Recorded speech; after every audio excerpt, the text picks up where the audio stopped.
right. Okay, guys, welcome back to Press and Poured Out. I have with me Kirsten. I always want to call her Kristen or even Kirsten, but it's Kirsten, correct? It is. You got it. Yeah. So that's why I like pause multiple times before I say your name. I'm like, hold on. Anyways, long story short, I met her through the HA Society, and I have enjoyed hearing her story on how she developed HA because it's so I think it brings the normalness of it. I say that with air quotes. Um, because had I heard this story, I probably would have identified that I had HA much sooner.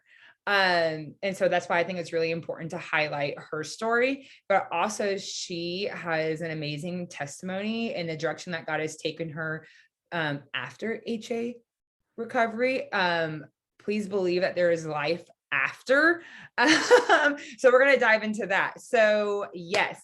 So tell me, as we look back, where do you think your HA habits started before you probably had full-blown HA? Yeah. Like, what were you doing? Like, what things were you involved with where you're like, yeah, that eventually led to HA? Yeah. So the way that I feel that, like you said, my story is so out of the norm is that I didn't sort of fall into it when I was young, right? Because a lot of people fall into it when they're younger or before they've had kids. So for me, it was all after I was done having kids. And it was in the beginning of 2019. I was 33. That sounds right. 33. Um, and my youngest daughter, who she's now 4, but she was getting towards like a year and a half old, and I knew that we were done having kids. So I was like, you know what, I'm just going to try to lose this baby weight, because I was about 30 pounds over what I had been before I had any of my kids. And I thought, well, since I'm done having kids, this seems like the thing you should do.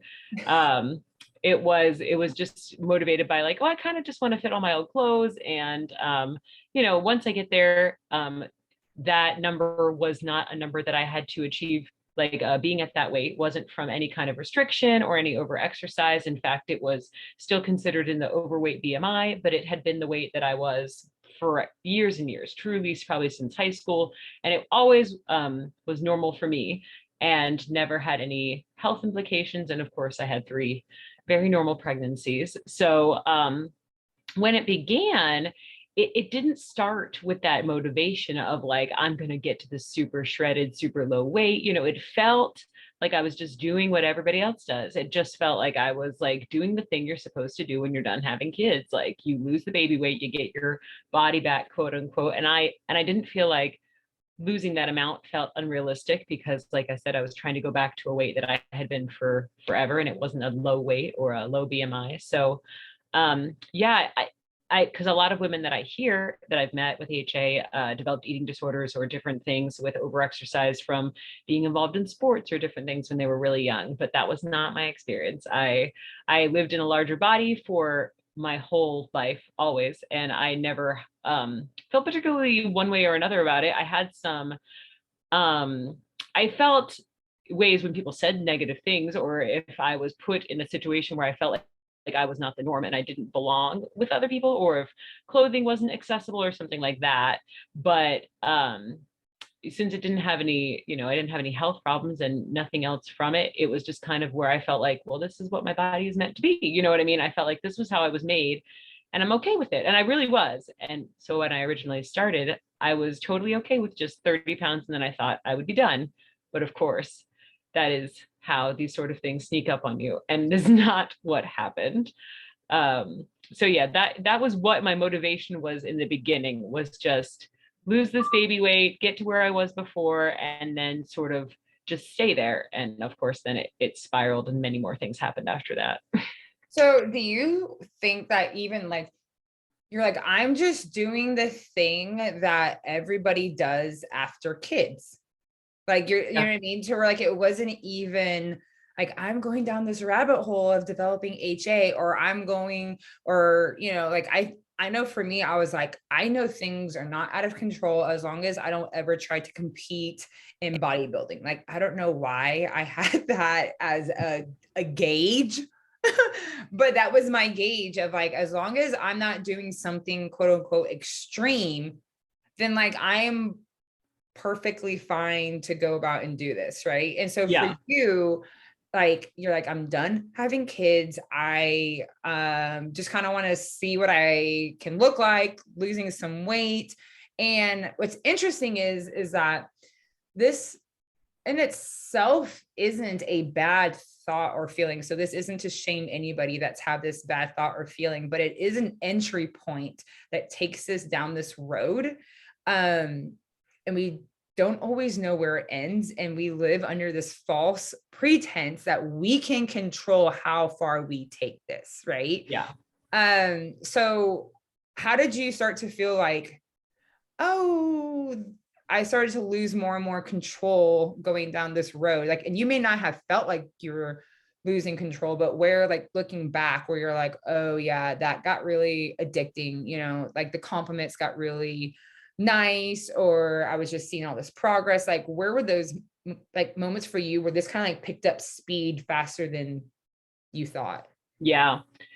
Yeah. It was, so it was a real eye opener to the way that sort of diet and fitness culture can really get you in the wrong mindset and really be very sneaky, because it was kind of like, well, if I'm using my fitness pal, which I was, and plugged in my height, plugged in my goal weight, and said, okay, I want to lose this many pounds a week. And it said, okay, you eat 1,200 calories a day. And I was like, well, okay, the app says that's what I should do. And I was wearing a Fitbit, and it would, add back in exercise and whatnot. But I was like, well, that's what I'll do. And at the time, that seemed reasonable. But now, through all the education and things that I've gotten, that was very, very low calories. That's not, and literally, I did it overnight. Like, Yeah. one day I was like, okay, I'm doing it now. Today's the day. And I just started doing it. And I never cheated. I never, because of my personality, I was very regimented. I was very strict with it. But of course, then it started going where it was like, well, you know what? I'm still hungry. Like at night, like I'm hungry. I'm not eating, dinner is not satisfying me. What can I do? Because I can't, like, there's no room for more calories according to this app. And I was like, okay, well, maybe I'll just start not having breakfast. So it was like intermittent fasting, but it was not like I thought consciously in my mind, I'm going to start intermittent fasting. But it was like, well, I need room for these calories, and I'm still hungry later in the day. So I might as well just not eat breakfast. And plus, intermittent fasting is supposed to be so good for you. So good for you. So Yeah. I'm just being more healthy. Right. Yeah. Yeah. And it just seemed like, it was like, well, there's nothing else to cut out. I'm already doing all these things, and I don't want, I can't add anything more in, and because I haven't made my goals yet. So I'm just going to start doing this. So then it was little by little. It was like, okay, well, now I'm also not eating until noon, and stopping eating at 7 p.m. and still counting my calories and still exercising every day. And, I got to my goal weight. And then it was kind of like, well, I've already developed these habits. I might as well just keep doing them and see what happens, and then you're losing more weight. And by the end of 2019, I had lost 50 pounds since the beginning, but I wasn't underweight. I was literally just by my weight, I was just within healthy on the BMI, like 1 pound or more.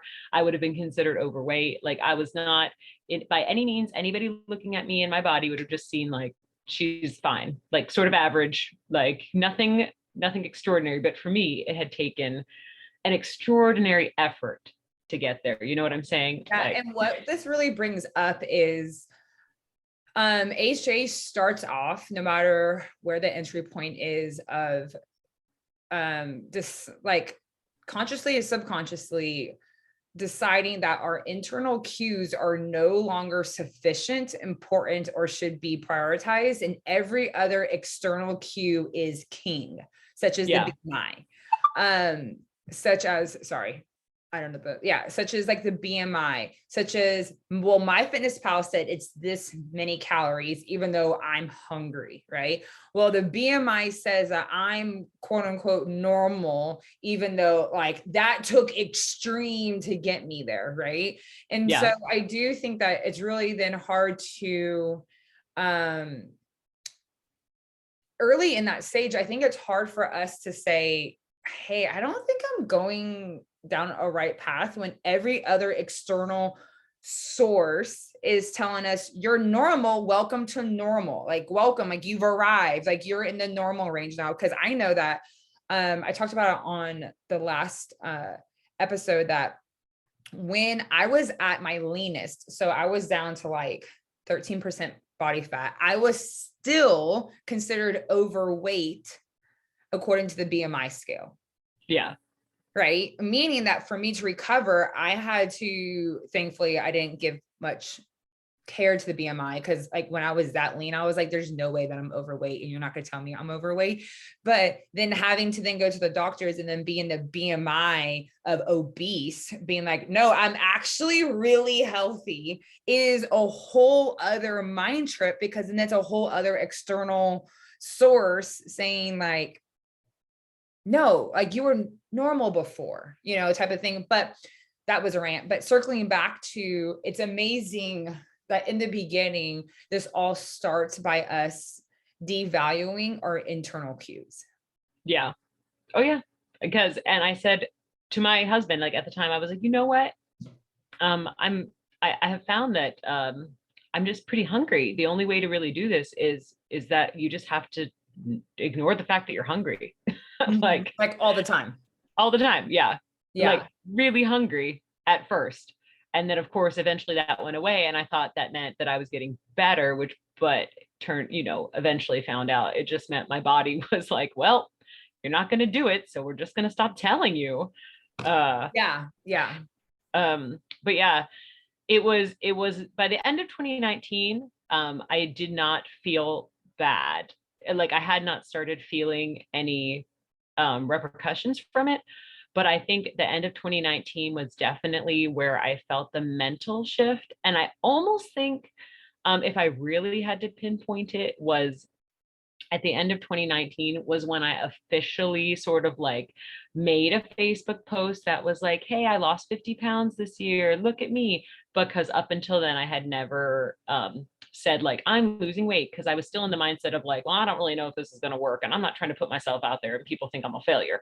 So at the end of 2019 was when I kind of officially was like, look what I did. I'm so proud. And people were very complimentary because, that's when I was like, hey, look what I did. And so I feel like that was almost the time when it shifted into a bad mental space, honestly, because it became very much like, okay, now everybody knows this. Now I have to keep this up. Now I have to do whatever it takes not to gain the weight back. Now I'm in a position where I've gotten myself in a situation where now this is something that I have gotten more praise for than I've gotten praise for anything else. Like the positive feedback loop was so strong.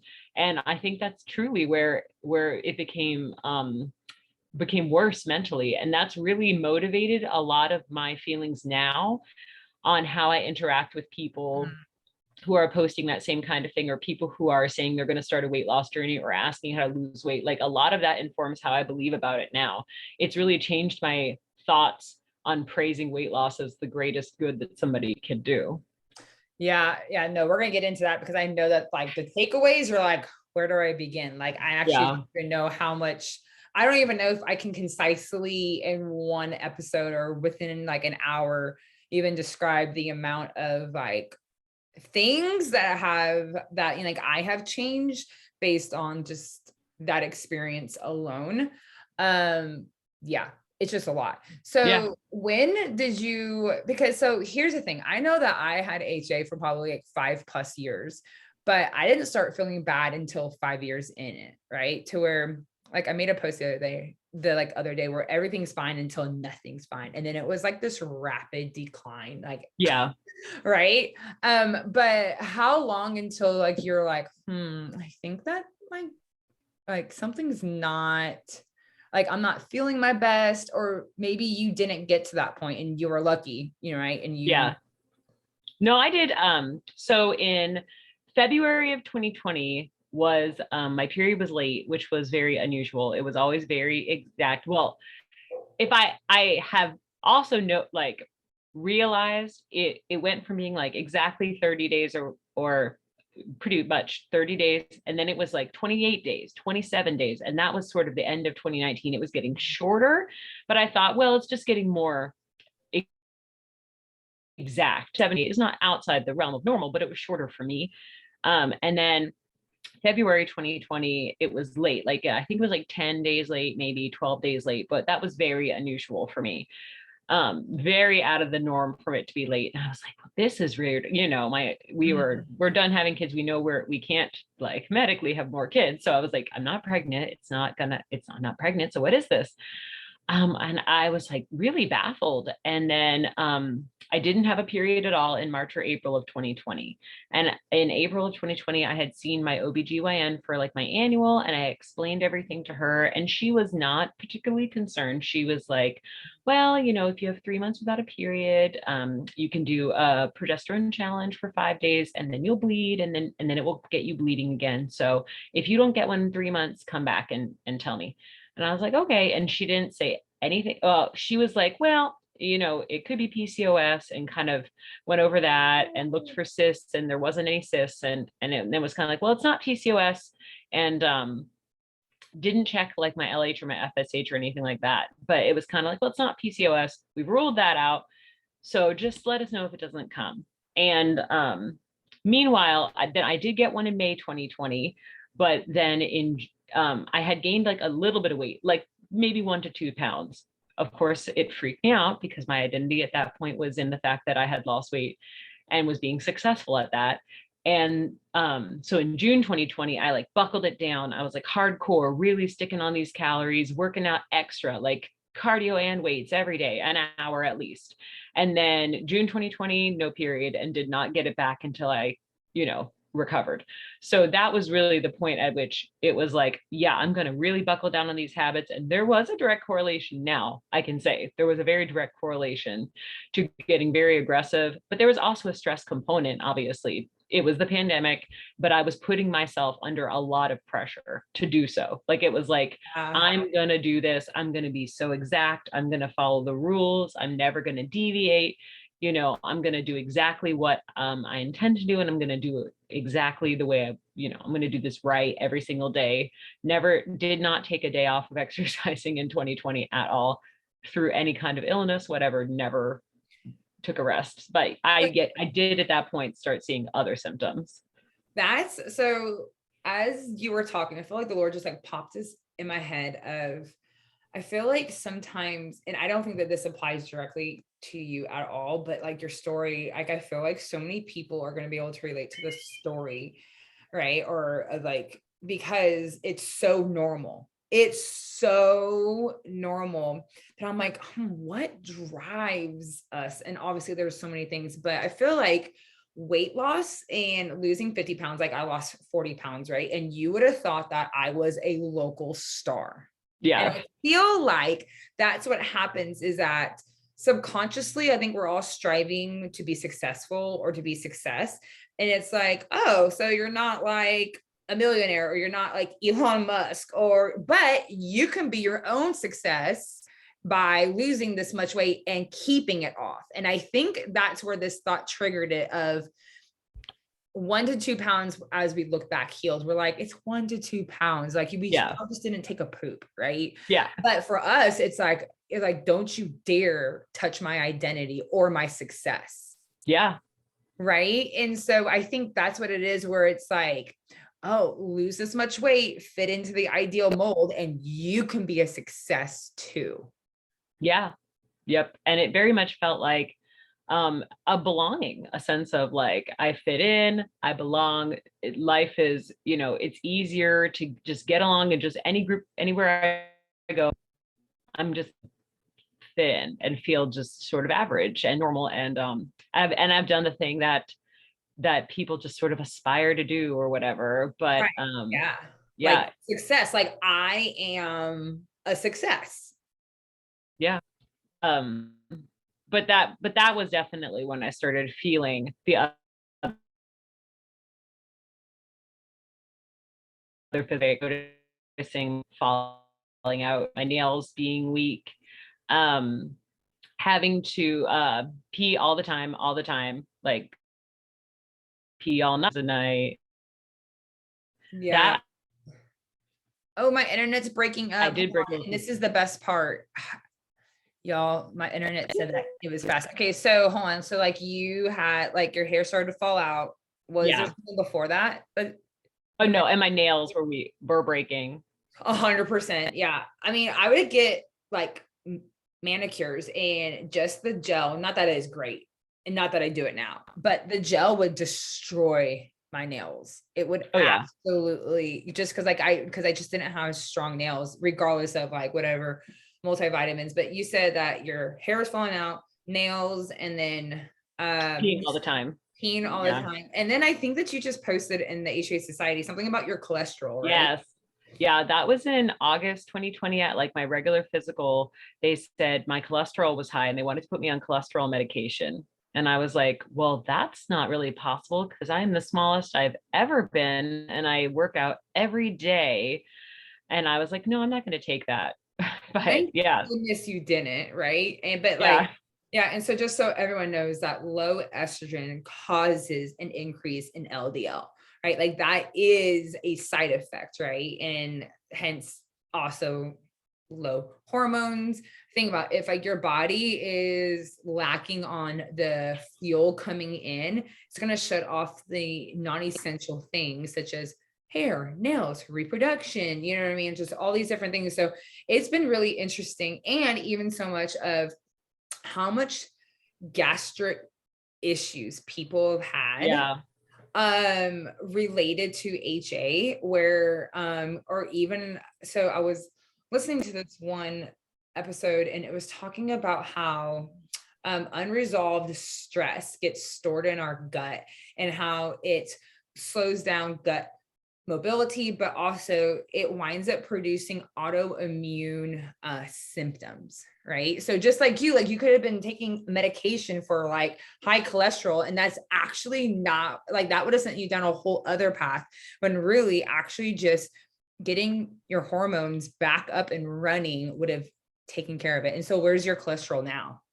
Oh, in August of last year, so 2021, that when I had my physical again, they checked it and they said your cholesterol is great, and they said your good cholesterol is extremely good. Like, Yeah, and uh, so think that you were like, how much weight did you have to gain in order for um, yeah. So by the time that I started recovering, which was the lowest weight that I was at had been 60 pounds lost, total from like wow, the yeah. beginning to then was 60 pounds lost. Still, again, my weight was literally perfectly within healthy, nowhere near underweight, nothing about my body. If I were to show you, pull up a picture and share that screen with you right now and show you what my body looked like, you'd say, that's just a healthy person, like not Yeah. shredded. I was not like in any way, shape, or form did not look like I was unwell physically. So yeah, then when I started recovering, my body had just already started gaining weight on its own, doing nothing. And then between January and April of 2021, which was the time that I was trying to recover my period and then got it in April 2021, it was about like 30 pounds ish,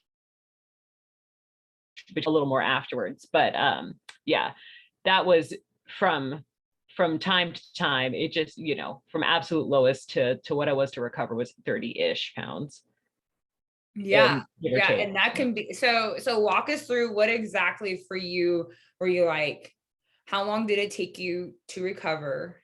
Yeah. Was Well, that I had like, I had to get to the point where I was like desperate and like knew something was wrong, because I had those symptoms and then I had like every other symptom, right? I was cold, freezing cold. My body temperature was so low that at work, when I would go to work and I had to take my temperature, to go to work, it wouldn't register on the thermometer. And it was like a running joke with my boss that I was dead because my temperature wouldn't show up on the thermometer. Yeah, this was like fall to winter of 2020. So this was at the lowest weight I was at, and the worst, that I would say my symptoms were. I had no sex drive, zero, none at all, no ability to become aroused. My mood was super low, just felt really lack of motivation, and my energy was really low. Like even when I was doing my workouts, I was losing strength, not gaining strength. I was just felt like I was like, I can't do this anymore. What is wrong with me? And so that was the point at which I started and then I failed the progesterone challenge. Um, and then didn't bleed after a week of progesterone. So, and oh, okay, good watching. I had an interruption, a visitor, a small visitor. But yeah, so at that point when I failed the progesterone challenge and then I went into my own researching and figured out that I had HA, was the end of 2020. And then the beginning of 2021 was when I talked to my friend who's did the HA Society, Krista Smith. She just did the talk the other day.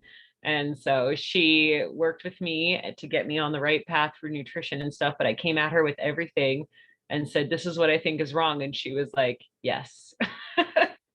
She was like, how validating to find someone, even in the fitness space, but in the nutrition space, and been like, yeah, no, that's totally what you have, and we can get you out of that. yeah, it was very nice and very validating.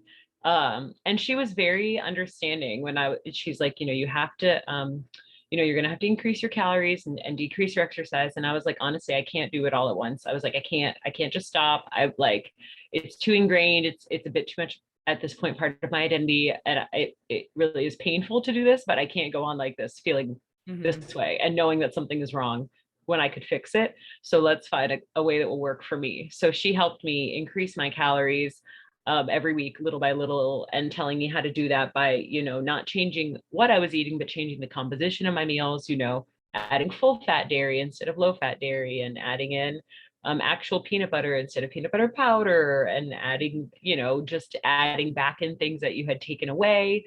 And of course, no more intermittent fasting and eating breakfast every day, and changing no more cardio, but, taking that all down. And so, yeah, that was kind of the turning point, the beginning of 2021, where I was like, I have to do something. And at the same time, I did share straight away on my social media and everything. I shared everything that I thought was happening. And I shared why I wasn't going to be intermittent fasting anymore. And I shared why I was going to be having to gain weight, because I felt like I had a responsibility even then, for as much as I shared about my weight loss, that I needed to share the consequences, and I needed to share what I was going through, so people understood that everything that they thought about me, and ways, anybody that wanted to be what I was or do what I was doing, that I was not a good example and they should not copy me. Yeah, no, that's a huge thing. I know that once I like recovered, I was like, it's not that I was ashamed of my HA body. I wasn't, because like you, I was very, very normal looking, especially in a fitness space and a nutrition space. But I felt like it was almost this thing of like, I can't speak or even being known for health while promoting a sick body. And I felt like that's kind of just what my Instagram was full of this body who just was not functioning at all, healthy at all. And I just didn't want it to be like misleading. I didn't delete all pictures, because I do want people to see like, yeah, she had HA at this weight and at this body composition. So I have kept some, but there was a lot of like, I just didn't want to lead with that body anymore, because I just don't feel like it was being truthful to what, people thought health was, right? No, so I totally get that. So how long did it take you to recover with the help of Krista? She helped me in like January and February, and then I had my first recovery period of April of 2021. So it took like four months. That's awesome. Yeah. Yeah. But so I had HA like fully without a period for a total of 10 months, but probably, was a couple months before that when my period was on and off. Okay, yeah. So now, and I know that's probably why like most people listen, like, how did she do it? And like, I hate to tell you, like, there's no secret loop. It is always increasing calories, addressing like the mindset of your identity, worth, and validation, and like adjusting exercise You know what I mean? So for some people, that's completely stopping exercise. For some people, it's just walking. For some people, it's really about your relationship with exercise, like in general. So did you have to stop exercise, or how was that for you?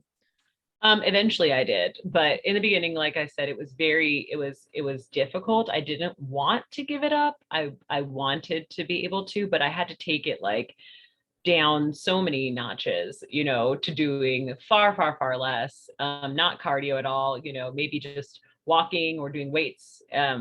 But, you know, I still was having a lot of trouble with my cortisol, and I think my adrenals were very messed up. Well, I don't think, I know they were, but they were very messed up. I had become extremely caffeine dependent by the end, you know, when my HA was at its worst, and was I drinking know I caffeine. was drinking coffee throughout the day, like it was nobody's Yeah, business, to where like having a hot pot of coffee on all the time was just like the norm. And I'm yeah. like, that's probably not normal, guys. No, no.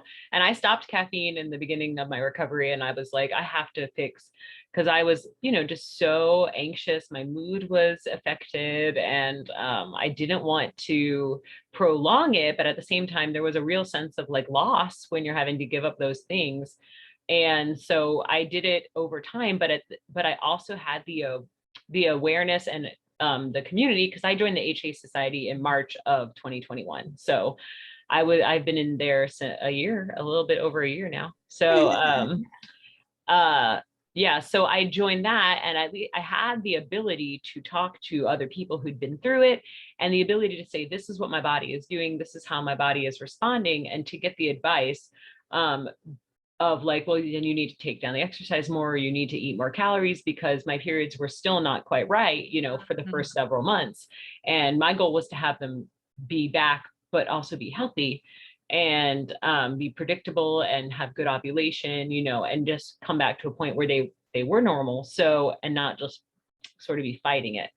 And I'm like, my advice that I now would tell other people is like, especially if you've had HA for a long time, I understand like it's going to be a mental struggle, but if you just do the things kind of straight away in the beginning, rip the band-aid off and do the things that are hard and see how your body responds, you'll probably find your body will respond quicker and more positively the more that you do, right? So Oh, yeah. like you can take it slow, like it's totally valid, and there's good reasons why somebody might need to take it slow, but just recognize your body is going to be slower. Like it's going to take more time, and especially if you're coming from a place where you're very undernourished or underweight. Like I say this a lot to people, like you don't know what your body is doing on the inside.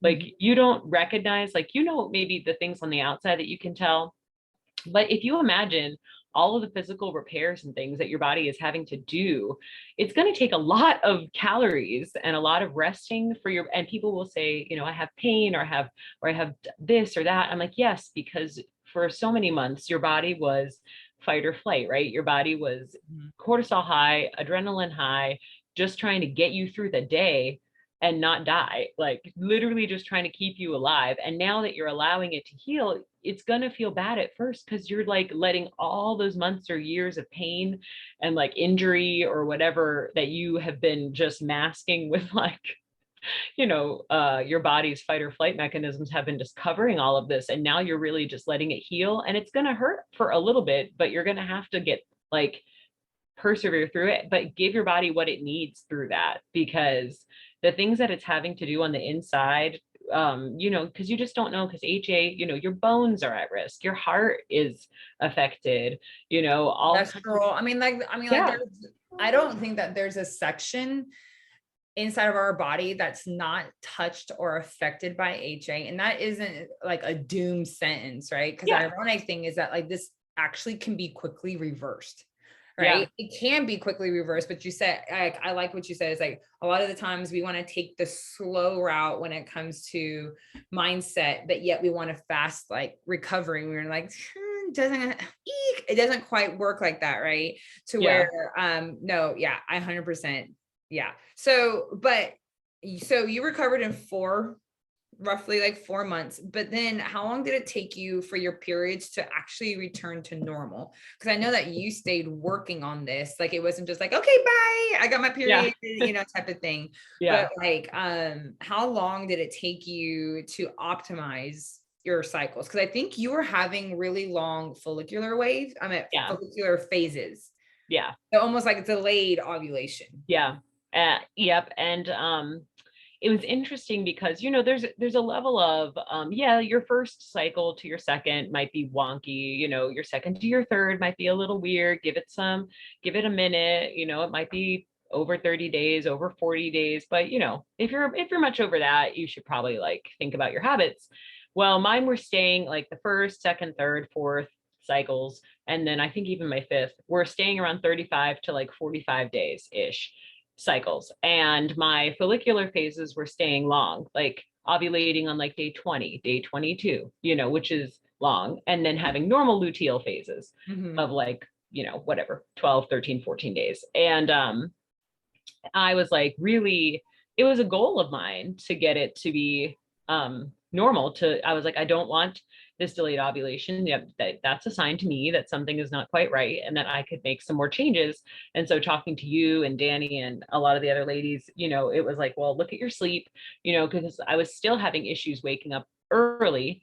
Even though I was fueling movement or fueling first thing in the morning, waking up very early, like 5 a.m., 4:30 in the morning, just because my cortisol, I think, was still not right.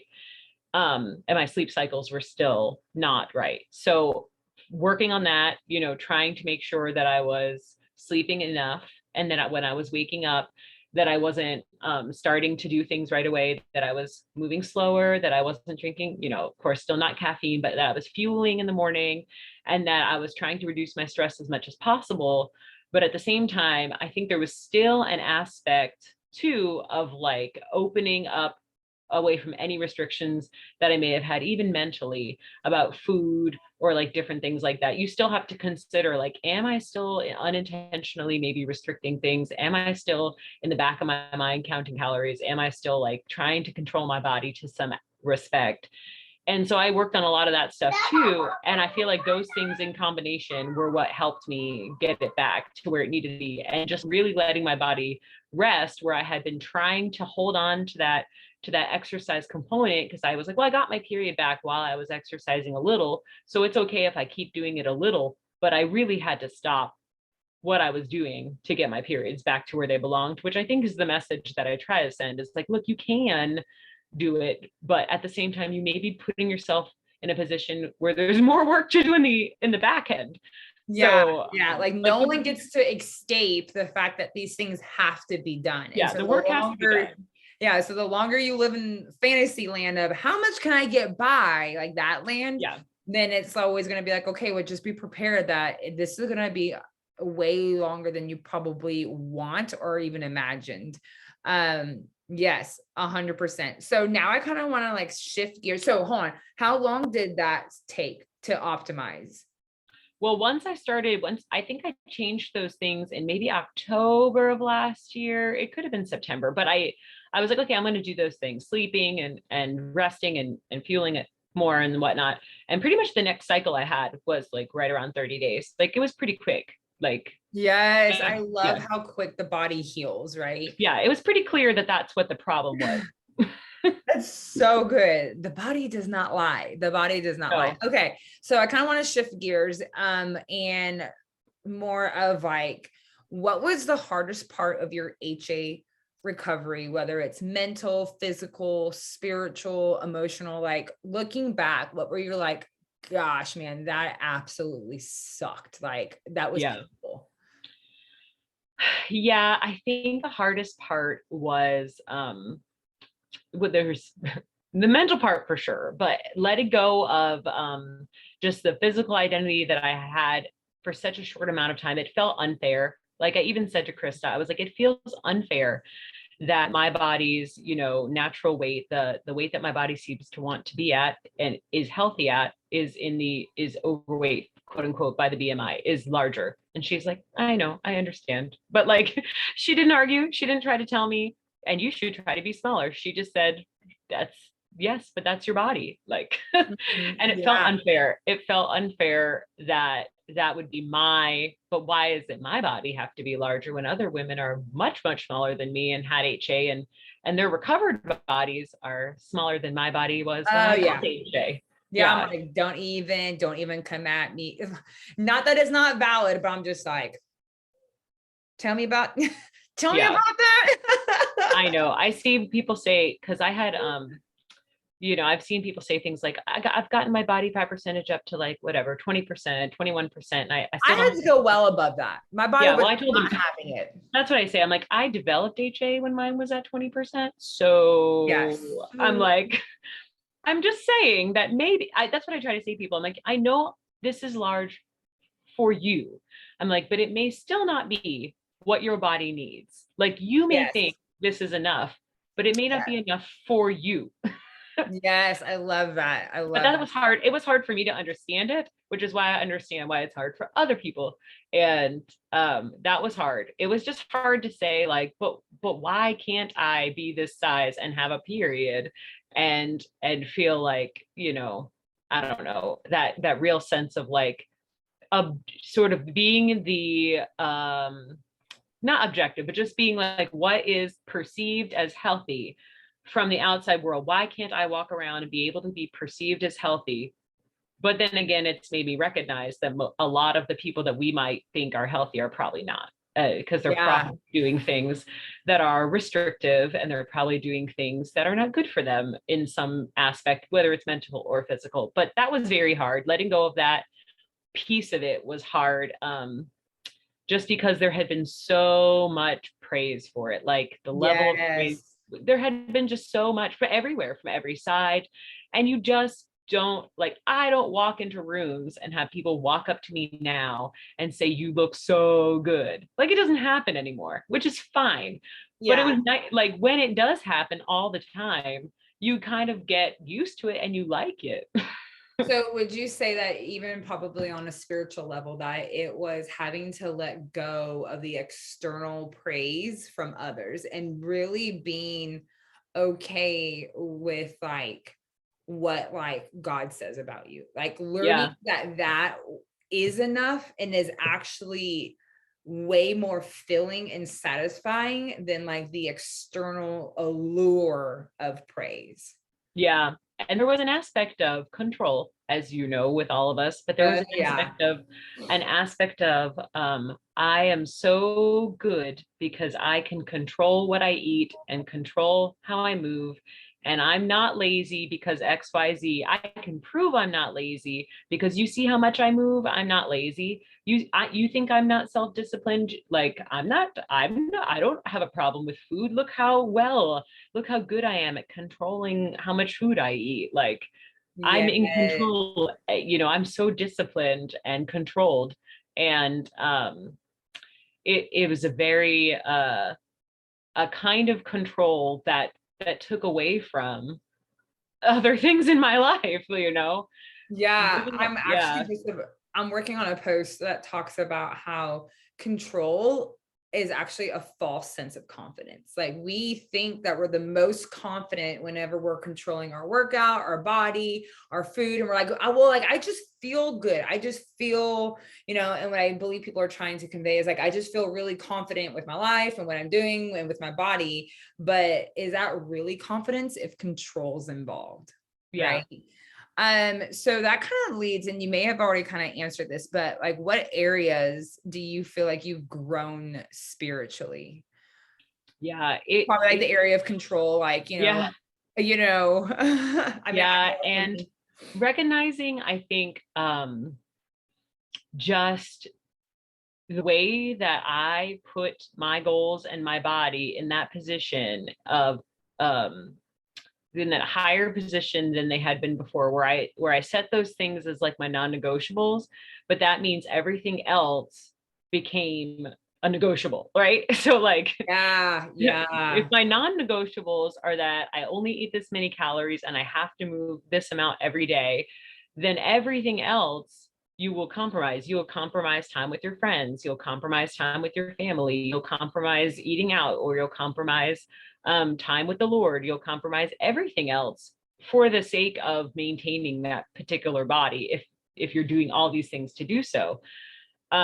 So I think spiritually, it was just a recognition of, I am putting myself in a position that I do not deserve and should not be in.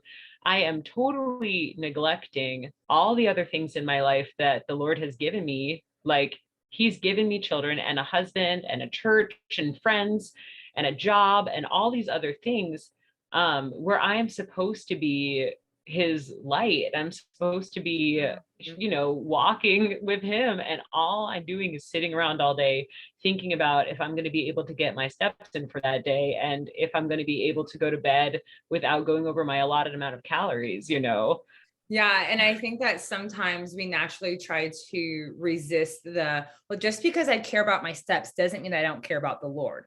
Right. But you're the one that's having massive anxiety, or you don't feel right, or you're in a foul mood, or you know what I mean? If you can't get those steps in. So at some point, it's become not just a health tool, but it's become an idol that you serve relentlessly. And I think that's the thing. I think that's kind of what you're trying to communicate, is that somewhere down the line, these things that I engaged in as on a health journey, on a health path, that got sideways, but like these were tools that I then started serving. Yeah.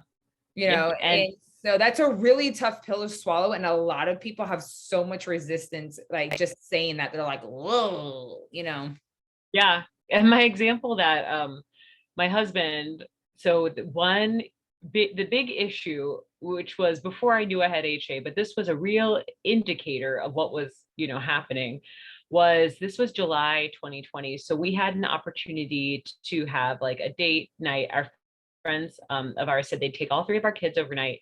Our kids had never been away from us even for a night. It was the first time ever, still the only time ever, that our kids had been somewhere else for a night. And so it was like, okay, we'll have this chance to be together, we'll order some food or whatever, and then we'll watch a movie on Netflix that we hadn't seen. So it came to that night, the end of the day, we ordered some food. I had probably not eaten all day, who even knows, to compensate. And then we're watching the movie, and I got up to finish my steps for the day during the movie. And that was very bad. Well, yeah, because then like you realize you're like, oh, and I don't care which way you put it. Like, there's a reason why God calls us to certain priorities, like him, our husband, kids, and then, things like that. And it's like any flip of that, we think that we can flip that order and still maintain control and everything's fine. But the reason why the Lord calls us to this order of priorities is because he knows that anything outside of that turns into that. Right. Yeah. I don't think that you would have ever been like, I put my steps over my relationship with my husband. That's extreme. You're really going far out there. Like, you're really being dramatic, but there's small telling signs that those small things happen all the time. Or where it's like, oh, it's my husband's birthday and I'm just going to have like a bite of cake. That doesn't mean that I don't love him. I'm like, but what are you serving more? Like, what are you serving more? You know what I mean? Yeah. And it hurt him, and I didn't understand it at the time. I couldn't comprehend why he would be so offended. And it was a real hard time for our marriage, and got us into marriage counseling, which we are still in, as a repercussion of the choices that I was making at that time, because I could not see how that would possibly be harmful to a relationship. But I think that's what it does. It gets you in such a place where you're not even thinking about anybody else. And that makes it really hard to serve God, because I think the basis of my faith is that I am putting other people above myself. And yeah. And then I think this gets really tricky, especially for women of faith. Then it's like, well, then where does self-care fit in? Right. And I think we can honestly say getting in steps while the only date night is not a form of self-care, right? No. Form of self-care is, I'm sure you got in some steps during the day, right? But then it bleeds over to obsession, and obsession is not self-care. And if you have to have an obsession in order to have self-care, then I would circle back to be like, is that self-care? Right. Yeah. And if you're self-care, it has to be the exact same thing every single day, or else you feel anxious about it, then that's not self-care either. Like Yeah, yeah, day to yeah. day, your self-care needs to change. So I would venture to say that you, like me, I'm not anti healthy habits. I'm not anti movement. I'm not anti any of these things. But I think it's one of those things of the people who wind up serving these idols like us are the same people who are like, what are you talking about? Like, that's not ever going to happen. Because like for me, I had never competed, right? And I was like, that means I'm on the safe side. You know Yeah. what I mean? To where, yeah. So it's just such a slippery slope that unless we are literally guided by the Holy Spirit, and I think people are like, what do you mean that we have to consult him about this? I was like, no, because like we see where this goes, and why would he not care about that area of our life? Like, you know what I mean? It's, but one of the things of what was one of the hardest things to let go during your HA recovery, like, and do you think it played a part in your healing? Yeah. I think letting go of the idea that that I was going to have that body, that was, that I was going to continue to get that praise, that was somehow going to be part of my identity, was a lot of it.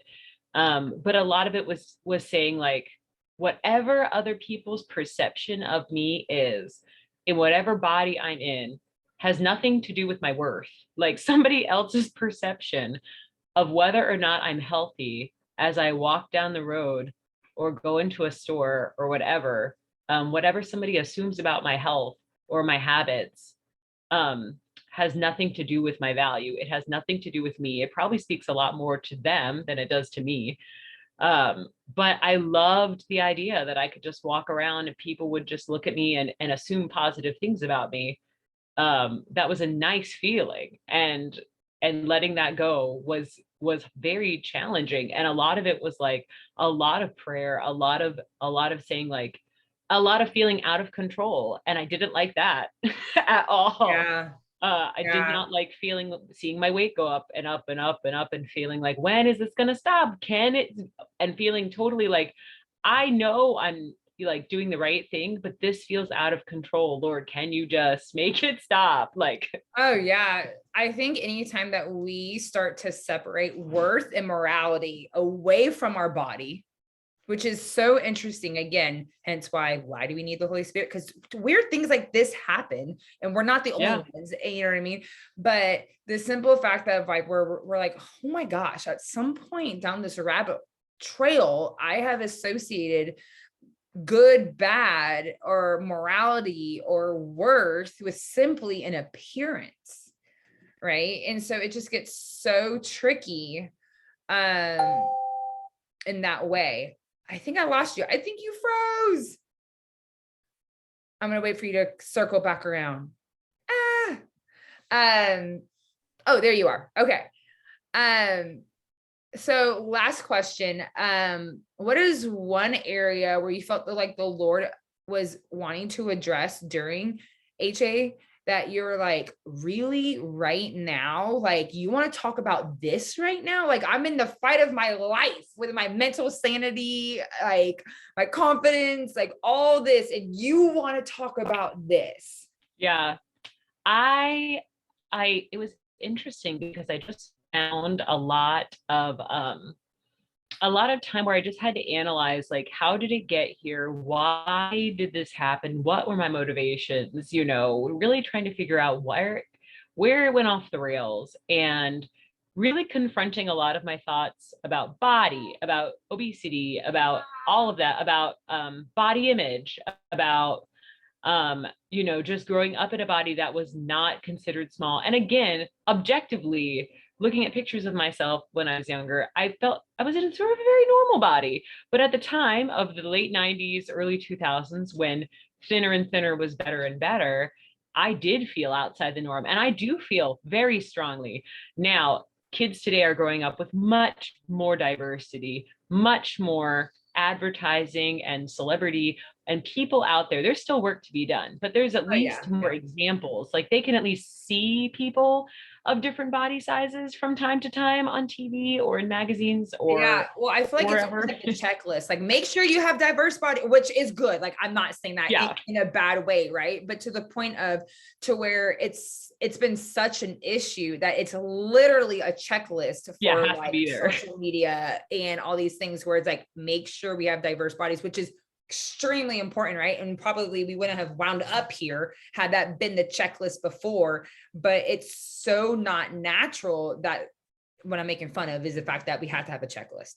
That it has to, we have to go out of our way to make sure that people are represented. But if I had grown up with more examples of even seeing people, women in a size 10, a 12, a 14, even seeing anybody beyond a size 2, I would have been like, okay, my body is probably acceptable, instead of having that feeling of my body is my body, the way that it is, just the way that it is unacceptable. And then when my body started to become more acceptable, quote unquote, it felt very validating, whereas I needed to feel all of that in my recovery and needed to really analyze why I even thought that in the first place, where that thought come from, like, why am I entertaining this thought? And oh my gosh, I think that's so beautiful. So I know that we're kind of getting around to the hour point.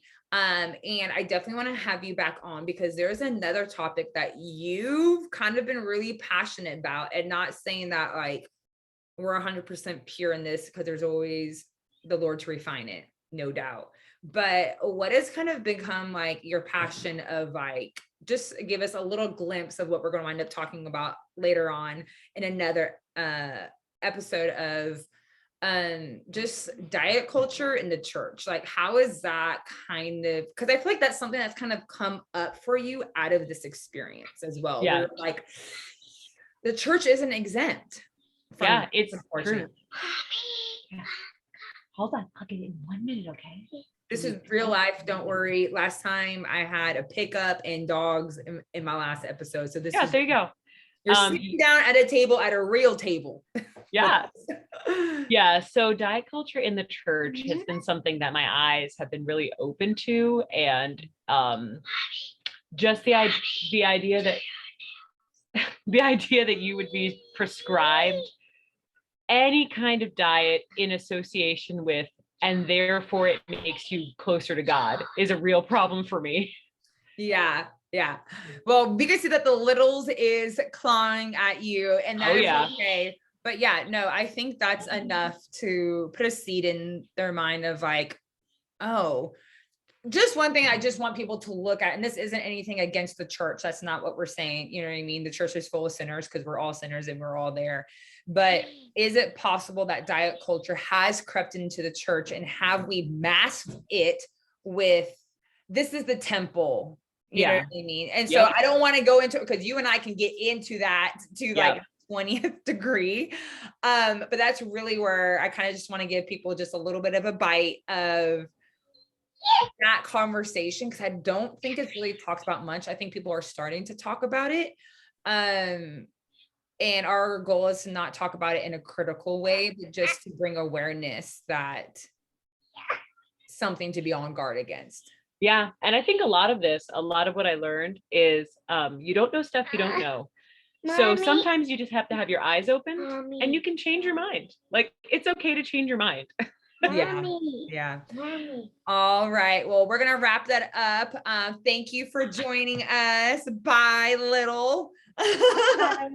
And I'll put all her information in the comments, and let us know what you thought about this episode. All right. Bye. Bye.